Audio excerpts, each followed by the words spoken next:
শালা সারাটা মাস ইন্টারনেটের যে অবস্থা করছি। হ্যালো বাবু।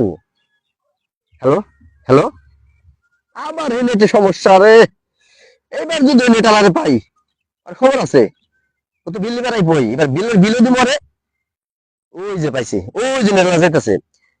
আরে বিলও দিব, কিন্তু বিল দেওয়ার আগে আর এমন কথা শোনামু যাতে আমার নেটের কোনো সমস্যা না হয়। আজকে বিল দেয় তো দেওয়ার আগে আর কথা শুনে আসে নাই। ওই ধরো ধরা ওই ধরা। হ্যাঁ ভাই, এদিকে আসেন, এদিকে আসেন।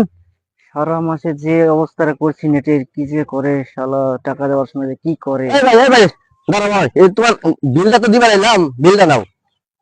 এই যে বিল দেওয়ার আগে একটা কথা আছে, বিল তো নিলে আমার টাকা কি কোনো সমস্যা আছে? না ভাই, টাকাতে কোনো সমস্যা নাই তো।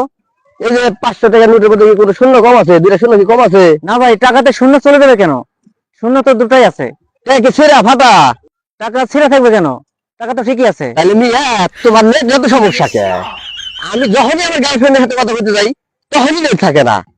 আরে মিয়া তোমার নেট এখন চালাইতাম না। এই তোমার নেটের লিগে আমার এই পর্যন্ত 3-4টা গার্লফ্রেন্ড গেছে গা। তোমার নেট এখন চালাম না।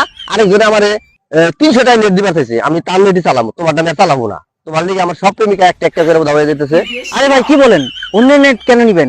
300 টাকা নেট দিবার চাইছে, আমি তার নেটই চালাবো, তোমার নেট চালাবো না। তোমার লিগে আমার সব প্রেমিকা একটা একটা করে বোঝা হয়ে যেতেছে। কি ভাই, অন্যের কাছ থেকে 300 টাকা দিয়ে নেট নিলেন? আমি 300 টাকায় দিব। আমার নেট চালান, আমার নেট ভালো চলবে। কি তুমি 300 টাকা দিবা?